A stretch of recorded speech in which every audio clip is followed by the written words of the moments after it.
ვიწვევ ელზა ბადაშვილს, სკოლის ლიდერთა ასოციაციის აღმასრულებელ დირექტორს. გამარჯობა, ქალბატონ ელზა, მადლობა. მოგესალმებით. და ჩვენთან ერთად არის ასევე ქალბატონ მერი ქადაგიძე. მობრძანდით მერი. რომელიც წარმოადგენს განათლების მკვლევარია და წარმოადგენს ერთ-ერთი კვლევის თანაავტორიც არის, რომელზეც ვისაუბრეთ. ჩვენ არაერთი გადაცემა მიგვიძღვნია, რაც პანდემია დაიწყო განათლების პრობლემებზე, გამოწვევებზე, ზოგადად რაც პანდემიის წინაშე აღმოჩნდით, ონლაინ სწავლებაზე, მაგრამ ძალიან საინტერესოა ამის შეჯამება ჩემთვის პირადად, თქვათ, სხვა ქვეყნებთან მიმართებაში დღეს. ის რომ ოჯახებს გასაგებია, რომ როგორ ეცვლებათ ცხოვრება, ხო? როგორც კი შეიძლება ოჯახში არა და კლასში გაჩნდება ერთი შემთხვევა, ხდება ისევ ონლაინზე გადასვლა. ახლა, როდესაც ომიკრონი ვიცით, როგორ მკვეთრად და აქტიურად ვრცელდება, საუბრობთ სულ საფრთხებზე, რომ აი სკოლა ხომ არ დაიკეტება. მე მინდა ახლა შევადაროთ ამ კვლევების საფუძველზე სხვა ქვეყნებთან მიმართებაში როგორ შევძელით მართვა და შევძელით კი თუ არა. პირველ რიგში, ელზა, თქვენთან მექნება კითხვა, ხო? თქვენ ხომ განათლების კომიტეტთან ერთად კვლევაზე იმუშავეთ, ხო? რა გამოვლინდა საქართველოში, აი ყველაზე გადაუჭრელი პრობლემები, რა იკვეთება ისევ იმ რამდენიმე ათასიანი ბავშვის ჩათვლით, რომელიც საერთოდ მოწყვეტილია სწავლას და ვიცით ამაზე არაერთი სტატისტიკა მეტყველებს. ესე იგი, ძალიან კარგი კვლევა ჩაატარა თემატური მოკვლევა განათლების კომიტეტმა.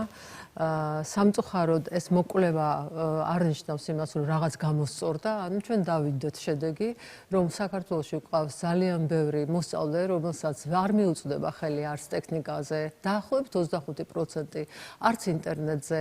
ასევე გვყავს ძალიან ბევრი პედაგოგი, რომელთაც მობილურიც კი არ ქონდათ, იმიტომ რომ ეს კვლევები სამინისტრომ მოიკვლია თვითონ ეს ინფორმაცია და აღმოჩნდა მობილური არა, ზოგს მობილურიც არ ქონდა საერთოდ და ინტერნეტის მხარდაჭერაზე კიდე სხვა საუბარი. ასევე, რომ ძალიან ძვირი ღირს ინტერნეტ პაკეტები რეგიონებში მით უმეტეს არ არის კარგი ინტერნეტი.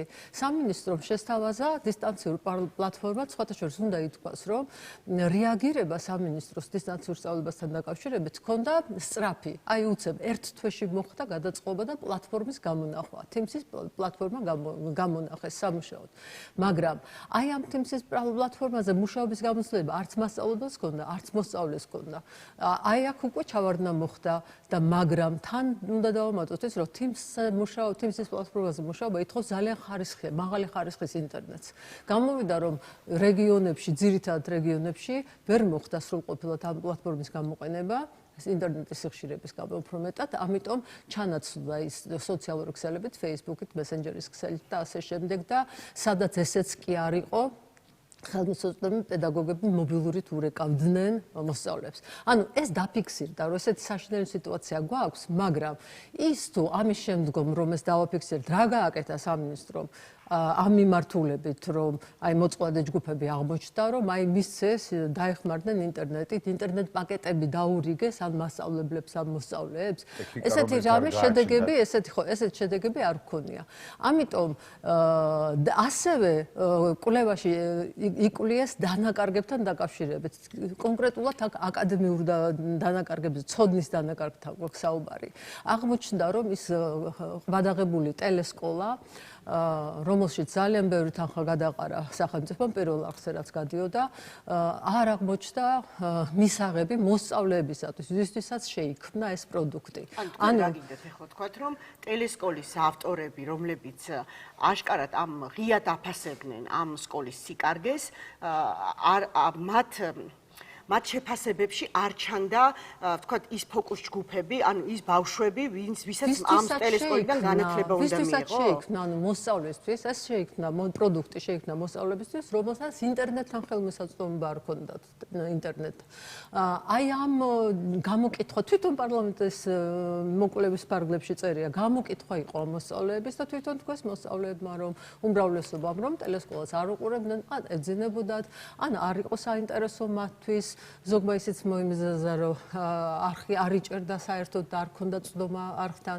ანუ ტელესკოლას იყენებენ ცალკეულ გაკვეთილებს პედაგოგების რესურსად გამოდგება უფრო პედაგოგისთვის, ვიდრე მოსწავლის სწავლებისთვის. რაზე დაფუძნებით შეგიძლიათ ახლა ეს გითხრათ? ეს კვლევაზე დაფუძნებით და პირდაპირ პარლამენტის ამ თემატურ კვლევაში მე გვერდიც შეგვიძლია გითხრათ, რომელ გვერდზეა ეს ყველაფერი მთელი. მე გადავავლე თვალი, უბრალოდ თქვენი ანალიზი. მოსწავლეთა გამოკითხვის საფუძველზე, მასწავლებელთა გამოკითხვის საფუძველზე, დირექტორების გამოკითხვის საფუძველზე შეიქმნა აი ეს დაიდო ეს შედეგი. ამიტომ თუ საზღვარგარეთის ქვეყნებს შევადარებთ, თუ ეკონომიურად განვითარებული ქვეყნებში ასე თუ ისე წარმატებით შეიძლება ჩაითვალოს დისტანციურ სწავლებაზე გადასვლა და ნაკლები იქაც დანაკარგებია, რა თქმა უნდა, და თვითონ პირველივე კოვიდის დროს ამერიკის განათლების პირველივე წელსვე გამოვიდნენ და თქვეს, რომ 2 წლით ჩამორჩით უკვე რამდენიმე თვიანმა დისტანციურზე გადასვლამ, თვითონ თქვეს, რომ 2 წლით ჩამორჩენა გამოიწვია. იქ აღიარებენ ამ დანაკარგებს. მაგრამ ჩვენ გვაინტერესებს ასეთი რამ. გასაგებია, რომ თქვა ამ ქვეყნებში, რომელიც ახლა თქვენ საუბრის მეორე ნაწილში მოიხსენიეთ, ონლაინ სწავლების უფრო დიდი გამოცდილება აქვთ, ხო? ჩვენ ვიცით, რომ სხვადასხვა კურსები ისწავლებოდა ონლაინ. ჯერ კიდევ პანდემიამდე საქართველოშიც ძალიან ბევრი ადამიანი ფიქრობდა, რომ ხომ არ აირჩიოს დისტანციური სწავლების კურსი, რომელიმე დასავლო ქვეყანაში, იმიტომ რომ საგრძნობად აიაფებდა ეს სწავლის ბიუჯეტს, ხო? როცა შენ საცხოვრებელი არ გჭირდება, იკვებები ისევ იმ ოჯახში, სადაც ხარ და არაუცხო ქვეყანაში და ასე შემდეგ. მაგრამ აი ეს პრობლემები, რაზეც ჩვენ დღეს ვსაუბრობთ, მარი. აი სამინისტრომ რა გააკეთაო, ხო? ქალბატონა ახსენა. ანუ მართვა ამ პროცესის რა შეიძლებოდა უკეთ? როგორ შეიძლებოდა უпростоრად უკეთ? მოგესალმებით და მიხარია, რომ ეს თემა ისევ აქტუალურია და სწორედ ამის დროა, რომ აქტუალური იყოს. მნიშვნელოვანია, რასაც ვსაუბრობთ, ხო, ვადარებთ სხვადასხვა გამოცდილებებს. არ დავავიწყდეს, რომ ეს არის კრიზისის დროს მიღებული ან მისაღები განათლება. ყველა ის კურსი, ყველა ის პროგრამა, რაც აქვს სხვა ქვეყნებს და შესაძლოა კონტექსტში, ის იყოს სხვა კონტექსტი და კრიზისი ქმნის განსხვავებულ კონტექსტს. მართვის კუთხით, ანუ ყველაზე მთავარი რაც არის რეაგირების თვალსაზრისით, ერთი ყოველთვის იყო ეს რეკომენდაცია, რომ სკოლა არ უნდა ჩაიკეტოს. ანუ სკოლის ჩაკეტვა, ხო, იგივე ბავშვად გაერო და ყველა საერთაშორისო ორგანიზაცია ყოველთვის ურჩევს სისტემებს და სახელმწიფოებს, რომ სკოლა უნდა ჩაიკეტოს ბოლოს. ამ რეკომენდაციას მეტნაკლებად მიყვებოდა ჩვენი სისტემა. თქვენ გულისხმობთ იმას, რომ უწყვეტი მინდა რომ გავიგო, რომ ანუ უწყვეტი სასწავლო პროცესის თვის კი იდგმებოდა რაღაც ნაბიჯები, მაგრამ ამას შეეწირა, ვთქვათ, ანუ უბრალოდ შეიძლება რაღაც ჭრილში აღმოჩნდა ხარისხი. ზუსტად პრინციპში ამის თქმა მინდოდა, რომ ანუ უწყვეტობის შენარჩუნება მოხერხდა და აღდგენა მოხერხდა სასწავლო პროცესის, მაგრამ ერთი მხრივ ხარისხის უზრუნველყოფა ვერ მოხერხდა და მეორე მხრივ კიდევ უფრო დაბალი იყო მიწოდებული განათლების ხარისხი, ან საერთოდ არ იყო მოწყვლადი ჯგუფებისთვის, რომლებიც ამ ფონზე ყველაზე მეტად დაზარალდნენ. ეხლა მოდით შევაფასოთ ერთად ასევე ასეთი რამ. გარდა იმისა, რომ ეს არის სტრესი, ხო, გასაგებია, ხა მე მაგალითად ოჯახში მყავს ბავშვი და რიგი მიზეზების გამო ის ონლაინ სწავლებაზეა და ყოველ საღამოს როცა იძინებს, გვეუბნება, რომ აი ხვალ ის დღე დადგა, როცა მე სკოლაში შემეძლება წასვლა.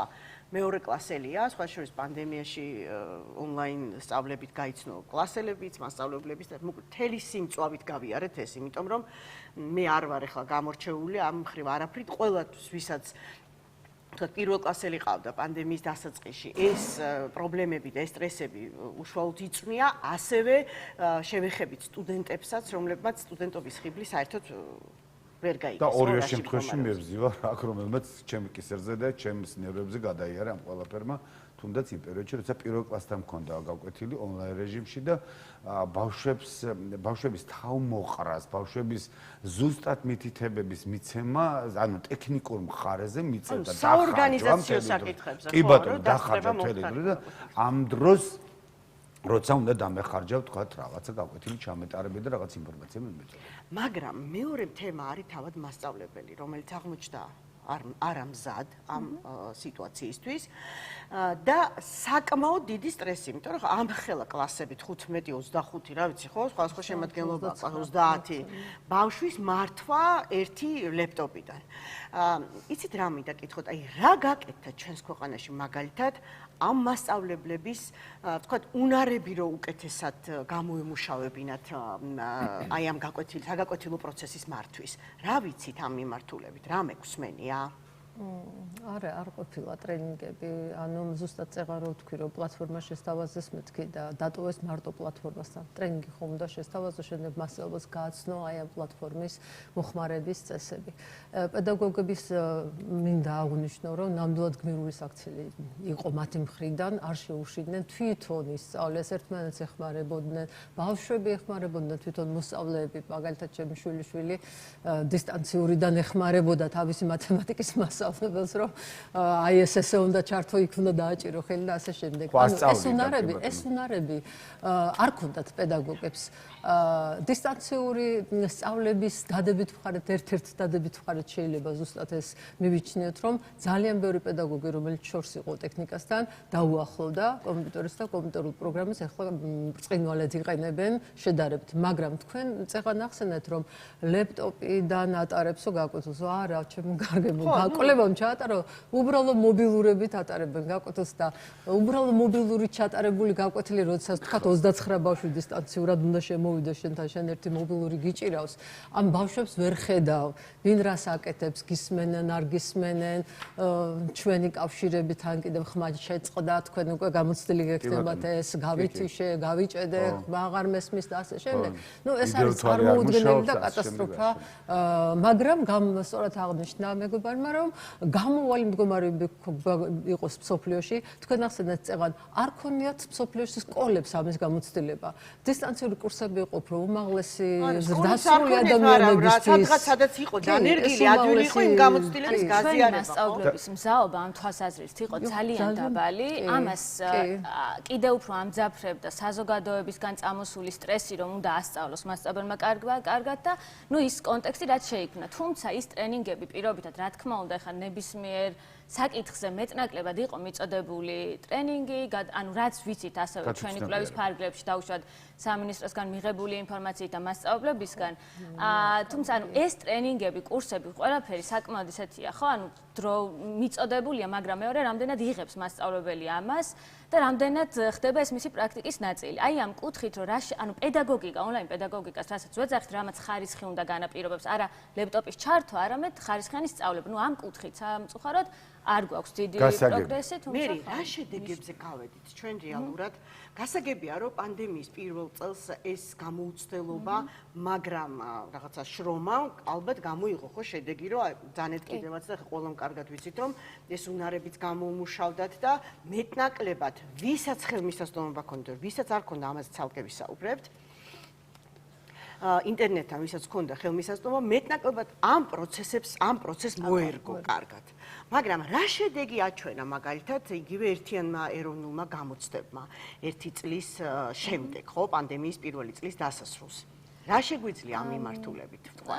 ამ მიმართულებით, ანუ იმის თქმა შეგვიძლია, რომ ესე ცალსახა სხვაობა ამ თვალსაზრისით ერთიან ეროვნულ გამოცდებზე არ გამოჩენილა და არ გამოჩნდება, იმიტომ რომ მეტნაკლებად ტესტის სირთულე ასე ვთქვათ ბალანსდება ხოლმე მსგავსი სიტუაციების ფონზე, თუმცა ანუ მნიშვნელოვანი არის სასწავლო დანაკარგები, რაც გაჩნდა სისტემაში. ეს სასწავლო დანაკარგი გულისხმობს იმას, რომ მოსწავლეები, რომლებმაც ვერ მიიღეს სრულყოფილი განათლება, მათ კიდევ უფრო მეტად გაუჭირდებათ ერთი ახალი ცოდნის მიღება და სწავლის გაგრძელება. და ეს ანუ აისახება მათი დასაქმების შესაძლებლობებზე, წარმატებაზე, განათლების შემდგომ მიღებაზე. ანუ ეხლა ეს არის ის საკვანძო მიმართულება, რაც ნუ პრინციპში არის ყველაზე მნიშვნელოვანი, მაგალითად თქვენ ბრძანეთ პირველი კლასის მოსწავლე და არა მხოლოდ, ხო? ჩვენი კვლევის შედეგად გამოჩნდა, რომ დაუშვათ ორგანიზება, ფოკუსის შენარჩუნება გაკვეთილზე, ყველაფერი ეს ანუ გაუჭირდათ ძალიან მოსწავლეებს. აკადემიურ თვალსაზრისით მაგალითად განსაკუთრებით წვავეთ გამოიკვეთა მათემატიკა, როგორც ერთ-ერთი სარისკო დანაკარგების თვალსაზრისით, როგორც მსოფლიოში, ასევე საქართველოში. ანუ თუ პირობითად ისე მარტივად რომ თქვათ ხო, თუ მაგალითად მოსწავლეს აქვს რაღაც ეროვნული სასწავლო გეგმით გათვლილი მიზნები და ეს მიზნები უნდა მიაღწიოს საბაზო საფეხურის ბოლოს, შეგვიძლია ვთქვათ, რომ ამ მოსწავლეების მნიშვნელოვან ნაწილს ამ მიზნების მიღწევა არ შეუძლია საბაზო საფეხურზე. აი ეს გამოიწვევს სწორედ იმას, რომ პირობითად თუ 2 წლის შემდგომ უკვე ჩატარდება სავარაუდოდ ალბათ პიზა ან ნებისმიერი საერთაშორისო კვლევა და ეს კომპონენტი თუ იქნება გათვალისწინებული, ვნახავთ, რომ ჩვენი მოსწავლეების შედეგებზე გარკვეული გავლენა ამას ექნება. საზღვარგარეთთან მიმართებაში თქვენ ბრძანეთ ახლა ხო მათემატიკას შეეხეთ ანუ იქაც არის წიგნიერება და რაოდენობრივი წიგნიერება ყველაზე მკაფიო ასე ვთქვათ ჩავარდნა ამას. კარგი. ეხლა ერთი რამ მინდა გითხოთ, აი კვლევის შედეგად მთავარი რაც ამოვიდა თქვენს კვლევაში და რა რეკომენდაციებითაც შეიძლება რომ მიგემართათ სამინისტროსთვის, ხო? თქვათ რა დონეზე ხდებოდა ამის გათვალისწინება, ზოგადად რა შეიმჩნევა, რამე არ მინდა რომ გამოგრჩეს ჩვენი საუბრიდან, ხო? ანუ ვფიქრობ, რომ ეს არის აი ყველაზე მნიშვნელოვანი, რაზეც კონცენტრირებულები უნდა ვიყოთ. როგორც თქვენს ბრძანით შესაძლოა, ჩვენი კვლევა ბევრად ადრე გამოქვეყნდა პარლამენტის რეკომენდაციებთან და ერთმანეთთან სრულ თანხვედრაშია. ანუ მთავარი რეკომენდაცია მოკლევადიან პერიოდში ჩვენგან იყო ერთი პოლიტიკის დღის წესრიგში ამის დაყენება, იმიტომ რომ ეს არ ეხება მარტო განათლების სამინისტროს, ეს ეხება ახალგაზრდობის და სოციალურ პოლიტიკას, ანუ სამთავრობო დონეზე განსახილველი საკითხი და პარლამენტმა ამას შეუწყო ხელი. მეორე ეს არის გადაუდებელი რემედიალური ინიციატივები. ანუ რემედიაცია გულისხმობს იმას, რომ ნებისმიერ ასეთ ჩამორჩენისთვის სახელმწიფოები ის წარმატებული ქვეყნები, რომლებსაც თქვენ ბრძანებთ, ანუ მათ თქვეს, რომ ჩვენ ნებისმიერ შემთხვევაში გვექნება დანაკარგები და მოდი დავიწყოთ ამის აღმოფხვრა. ეგრეთ წოდებული ჩამორჩენის ასე ვთქვათ დაძლევის პროგრამებია, რემედიალური პროგრამები და ჩვენი მთავარი მოთხოვნა, ასევე რეკომენდაცია დღეს არის ის, რომ ანუ გაკეთდა რაიმე წარმატებით, არ გაკეთდა, ეს უკვე არის ის რაც იყო. და ფოკუსირდეთ იმაზე, რომ ეს საფხული გამოვიყენოთ კარგი რემედიალური პროგრამებისთვის. ეს ერთი უნდა იყოს ის, რაც დაუშვათ გავრცელდება მასობრივად ყველა მასწავლებელზე და მოსწავლეზე. მეორე იყოს მიზნობრივი, ხო, მაგალითად სპეციალური საგანმანათლებლო საჭიროების მოსწავლეები, რომელსაც სერიოზული, კიდევ უფრო მეტი დანაკარგი აქვთ, ეთნიკური უმცირესობის წარმომადგენლები და არადომინანტი ჯგუფის წარმომადგენლები, რომლებსაც ენობრივი ან სხვა ბარიერის გამო უჭირდათ ჩართვა პროცესში. ანუ ჩვენი მთავარი რეკომენდაცია დღეს არის ეს, რომ ფოკუსირდეთ რა უნდა გავაკეთოთ. ამისთვის ესეთი უფრო დეტალური რეკომენდაციები მიწოდებული გვაქვს სამინისტროსთვის და რამდენადაც ჩვენთვის არის ცნობილი სამინისტროს სამოქმედო გეგმაში აღნიშნულია, რომ მათ უნდა შეიმუშაონ ასეთი გეგმა პროექტში აღნიშნული აქვს ამ და სხვა რეკომენდაციების გათვალისწინებით ანუ ხო ანუ მათაც აქვთ ეს საკითხი ასე ვთქვათ წამოჭრილი და აქ კიდევ იმას გავიმეორებდი კიდევ ერთხელ რომ ანუ მსგავსი პროგრამების შემუშავების გარეშე კიდევ უფრო გაუჭირდებათ ჩვენს მოსწავლეებს სწავლა და მასწავლებლებს სწავლება. ანუ ეს არის საკვანძო რაც დავამატებ თუ შეიძლება რომ ზუსტად რეკომენდაციებში აი ახლა 22 წლის სექტემბერში რეკომენდაცია მიეცა განათლების სამინისტროს ჩაატაროს კვლევა, ანუ ზუსტად გაზომოს აი ეს დანაკარგები მე-4, მე-6, მე-9 კლასებში ეროვნული რაღაც ტესტირება გააკეთონ, რომ გამოიკვლიონ სად ვართ და ამის შემდგომ უკვე გააკეთებენ აი ამ რეკომენდაციის პროგრამებს და იმუშავებენ ამ თემებზე. ელზა, ჩვენ ვისაუბრეთ ჩემთვის და ალბათ საზოგადოების ძალიან დიდი ნაწილისთვის ყველაზე მწვავე პრობლემაზე. ბავშვების და ოჯახების იმ ჯგუფებზე, რომლებსაც ხელმისაწვდომობა ჯერ კიდევ არ აქვთ ინტერნეტთან. თქვენ ახსენეთ, რომ უნდა ალბათ უნდა შექმნილიყო, ხო, რაღაცა ან სპეციალური პაკეტები მათთვის, ან თქვათ ონისეს გაახსენდა, რომ ტექნიკა უნდა დარიგებულიყო, რომ ეს ბავშვები ჩართული იყვნენ საგანმანათლებლო პროცესში. ჩვენ ამაზე ვსაუბრობთ უკვე 2 წელია. როგორ ფიქრობთ, აი რა შეიძლებოდა სახელმწიფოს გაეკეთებინა? ან რაიმე ქმედეთი ნაბიჯი ხომ არ გადადგა, რომელიც მაგალითად ჩვენ გამოგვრჩა? 2 წელია ეს პრობლემა დგას, ასე მწვავედ, ხო? რომ ამდენ ბავშვს სწავლას მოწყურებულ ბავშვებს არ აქვს საშუალება, რომ ჩაერთონ გაკვეთილებში თუ კლასში ერთი ინფიცირებული ან კონტაქტია. ანუ ჩემი ინფორმაციით, აი როდესაც COVID დაიწყო, ყველა სკოლას აქვს კომპიუტერული ოთახი და დაახლოებით 20 მოსწავლეზე ერთი კომპიუტერი მოაზრებულია. ანუ უფრო მეტიც აქვთ, მაგრამ მინიმუმი არის 20 მოსწავლეზე ერთი კომპიუტერი, მოწყობილობა მთლიანად. პირველ ეტაპზე, რა თქმა უნდა, ჩაიკეტა სკოლები და არც არავინ იფიქრა, რომ ეს ტექნიკა გამოეყენებიათ და შემდეგ ეტაპებზე უკვე როგორც ინფორმაცია მაქვს, უკვე სკოლებიდან გაიტანეს, ანუ თქვათ პედაგოგს გაატანეს დისტანციური სწავლების დროს ან მოსწავლეს გაატანეს. რა თქმა უნდა, ეს ახლა წარმოიდგინეთ, რომ არ ეყოფა ყველას, მაგრამ ეს ერთ-ერთი ნაბიჯია გადადგმული, რომ სკოლიდან ტექნიკა შეიძლება გაატანო ადამიანს და სახლში იმუშაოს დისტანციურად. ხო, მაგრამ ასევე ვიცით, ჩვენ ასეთი ტიპის კლასების მოსწავლეები ჩაგვერთვია, რომელიც მგონი ერთ-ერთი რეკავს, ისე დაგვეხმარე, რომელიც ასევე ამბობდა, რომ კი ბატონო, ეს არსებობს კომპიუტერი, რომელიც სიჩქარე არის ძალიან დაბალი კომპიუტერის თვითონ პროცესორისაც და ასევე ინტერნეტის და ძალიან წვალობენ, ვიცით, ხო? არაფერს ვამბობ, ან შეიძლება ღირს ამაზე საუბარის კიდევ ერთხელ ყურადღების გამახვილება, რომ ოჯახებში, სადაც ერთი მოწყობილობა აქვს და რამდენიმე ბავშვი სწავლობს, სხვადასხვა გაკვეთილი აქვს და ამ ერთ სივრცეში უწევს მშობელსაც და მოსწავლესაც კომპიუტერთან მუშაობა. ანუ ამას ვერაფერს ვერ უშვებიან, იმიტომ რომ ეს პრობლემად რჩება. სივრცეს არ ქონა ზოგი მართლა არ აქვს დამატებითი სივრცეები, სხვა ბავშვები გაყონ, ასევე ინტერნეტის სიხშირე, ინტერნეტიზაცია, ეს უკვე სახელმწიფო პრობლემაა და უნდა მოხდეს მთელი ქვეყნის ნორმალური ინტერნეტიზაცია 21 საუკუნეში, რომ მიეწოდებოდეთ ნორმალური. ფსიქოლოგი სალომე ჩარკვიანი გვერდება, სულ შეიძლება ერთი შეკითხვით მოგაცინოთ, ვიცი რომ ჩქარობთ, სალომე, მადლობა თქვენი ჩართულობისთვის. აი ჩვენ როცა იმ სტრესებს საუბრობთ, რაც ყველა შემთხვევაში როცა ბავშვებს თუ მასწავლებლებს თქვათ აქ დამატებითი სტრესი, ხო, როცა რაღაცა სურათი იცვლება, პროცესი იცვლება და გადადიან ონლაინ სწავლების მეთოდზე. რა სერვისი შეიძლებოდა ამოქმედებულიყო, მაგალითად აი ასეთი განსაკუთრებული სტრესის გამოწვეული რაღაცა წნეხი ამ სიტყვის არ მომერიდება პედაგოგებს, რომ უკეთ გადაევლოთ და უკეთ გაეტარებინათ. რა სერვისები შეიძლებოდა ამოქმედებულიყო, როგორ ფიქრობთ თქვენ? პირველ რიგში მივაწოდებდი უფრო დეტალურ და უფრო მრავალფუნქციურ ტრენინგებს ტექნოლოგიებთან დაკავშირებით, ტექნოლოგიების სწავლასთან დაკავშირებით, იმიტომ რომ მასწავლებლებისთვის თუნდაც ქონოდათ კომპიუტერები და ინტერნეტი ძალიან დიდი სტრესი იყო ბევრი მათგანისთვის ის, რომ გამოეყენებინათ, თქვათ ესეთი ტექნოლოგიური რესურსები ბავშვებთან სწავლის განმავლობაში. კი, Teams-ი არსებობს და ასე თუ ისე ისწავლეს ეს Teams-ი, მაგრამ ძალიან ბევრი ვიდეო, ძალიან ბევრი სლაიდის გაკეთების საშუალება და ასეთი ტიპის უნარჩვევები გაუადვილებდათ მათ ძალიან საქმეს იმისთვის, რომ უკეთესი ხარისხის განათლება გადაეცათ ონლაინ ბავშვებისთვის. სალომე, მე მაქვს ესეთი შეკითხვა, მე სტუდიაში მყოფ სტუმრებთანაც გადავალ ამ შეკითხვით თქვენ შემდეგ. რა შეიძლება და რა დადებითი მხარეები შეიძლებოდა ქონოდა ამ ონლაინ სწავლებას? რა გამოიკვეთა ისეთი დადებითი მხარე, რომელიც აი ვთქვათ რაღაცა დააბალანსა. ანუ სწავლების მხრივ გასაგებია, რომ რაღაცნაირად ვთქვათ, კარგად წინ როგორც გამოვიტანე, ასე ვერ წავედით, მაგრამ ხო შეიძლება და რაღაცა დადებითი მხარეც ქონოდა ამ ონლაინ სწავლებაში. ან ჩვენთან, ან უცხოეთში, ან სადმე.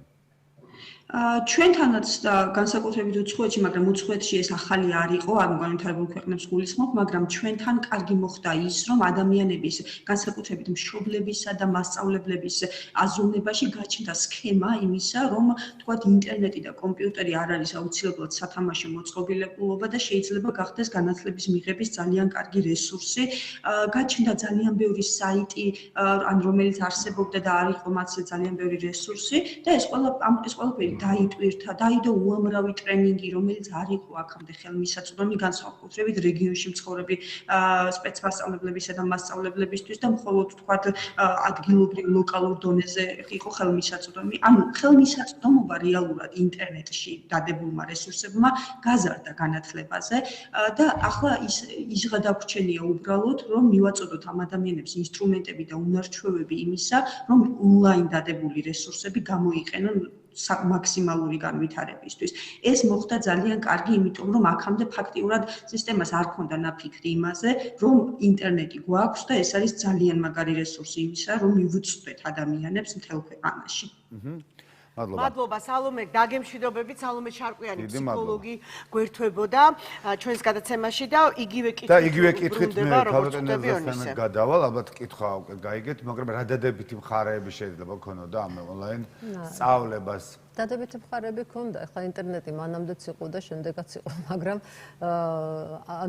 ესე იგი, ესე არ ვიყენებდით მის შესაძლებლობებს სასკოლო სასწავლო პროცესში, როგორც ახლა დაიწყეს გამოყენება და პედაგოგებმა პრინციპში უნდა ვთქვათ, რომ უმრავლესობამ ახლა აღმოაჩინა ინტერნეტის შესაძლებლობები ძალიან ბევრი სასწავლო რესურსით, ზოგადად ქართული რესურსი ძალიან ცოტა იყო, მაგრამ დაიწყო უკვე ქართული რესურსის შექმნა, სასწავლო რესურსის და აი ამის ათვისება გამოყენება და საგაკვეთილო სისტემაზე ჩართვა და როდესაც უკვე გამოვიდნენ დისტანციური სწავლებიდან, უკვე საგაკვეთილო პროცესში შემოიტანეს აი ეს ელექტრონული რესურსის გამოყენება. თუ ტექნიკურად აღჭურვილია, რა თქმა უნდა, კლასი ახლა საჯარო სკოლებზე ვერ ვიტყვი, მაგრამ კერძო სკოლების უმრავლესობას ტექნიკურად აღჭურვილი კლასები აქვს ინტერნეტით და ტექნიკით და უკვე საკლასო ოთახებში შემოვიდა აი ეს რესურსი. მეორე დადებითი მხარე აქვს იმას, რომ აი ამდენ ხანს მაგალითად რატომ არ ვიყენებდით დისტანციურ თათბირებს, რატომ უნდა დაგვეკარგა დრო გზაში მისასვლელად, ხომ ძალიან კარგია დისტანციური კონფერენციების ჩატარება, რატომ კარგავდით დროს ამდენ ხანს. ანუ ხედავთ რაღაცა სხვანაირი ეს დავიჭირეთ და ასევე კიდევ შესაძლებელია არის რაღაც საგნები სასკოლო სისტემაში და ასევე უმაღლესებში ალბათ, რომლებიც თუ მოგცას ამის საშუალება, შესაძლებელია საგნები უკვე რიგი საგნებისა დისტანციურად გადავიდეს. ან კიდევ რაღაც საკითხები დისტანციურად გადავიდეს, რაღაც საკითხები პრაქტიკულად. ანუ უკვე აი ამ ცოდნის გამოყენება კარგად, რაც ახლა დაგვიგროვდა, შეიძლება ითქვას, რომ აი ეს ნამდვილად სიკეთეებია, სიკეთე რაც მოგვიტანა დისტანციურად. თუმცა მე ჩემი შეხედულება ესეთი მიყალიბდებოდა, როდესაც ჩვენ ონლაინ რეჟიმში მეც მუშაობდი და ჩემი ოჯახის სხვა დანარჩენი წევრებიც, ბავშვებიც, ზოგი სკოლაში იყო, ზოგი ინსტიტუტში. მოკლედ ხვდებოდი იმ მომენტს, რომ ამ მდგომარეობამ ჩვენ უფრო დაგვაახლოვა, უფრო მეტი დრო გამოვნახეთ ერთმანეთისთვის, იმიტომ რომ სახში ვიმყოფებოდი და ოჯახის წევრებმა, მშობლებმა, შვილებმა უფრო მეტი დრო გამოვნახეთ ერთმანეთისთვის და ეს ძალიან დადებითი იყო. მე აი ეს დავინახე მაგალითად. ამიტომაც დასვა ეს კითხვა. მიტო დავსვი ეს კითხვა. რომ ეს თქვენ ოჯახის კუთხიდან და მასწავლებლთანაც ანუ მეტი ემპათია შეიძლება გაგჩენოდათ თქვენს ან ნუ რამდენადაც ჩვენ ვნახეთ, უფრო ემპათიურად განეწყნენ მშობლები მასწავლებლისადმი და პირიქით. ანუ ეს კავშირები მათ შორის, იმიტომ რომ ფაქტობრივად საკლასო ოთახი იყო სახლი, ანუ ცოტა გაძლიერდა, რაც არის ძალიან მისასალმებელი და მეორე ალბათ ის, რომ დღესაც ანუ ბევრად უფრო აქტუალური გახდა პრობლემები თვალსაჩინო მშობლებისთვის და ჩვენთვის ყველასთვის განათლების ვიდრე იყო აქამდე, იმიტომ რომ ყველა სახლიდან ხედავდა თავისი თვალით რა პრობლემებს ვაწყდებოდით. ამიტომ ეს გარდა სხვა ბენეფიტების, ასე ვთქვათ, ამასაც როგორც დადავით ხარ. მადლობა. მერი ქადაგიძე, განათლების მკვლევარი და ელზა ბადაშვილი, სკოლის ლიდერთა ასოციაციის აღმასრულებელი დირექტორი გსტუმრობდნენ. დაგემშვიდობებით თქვენ, რომ შევთავაზეთ თემა. მადლობა თქვენი კვლევის შედეგების გაცნობისთვის და თქვენი მოსაზრებებისთვის. ნახვამდის. კარგად. და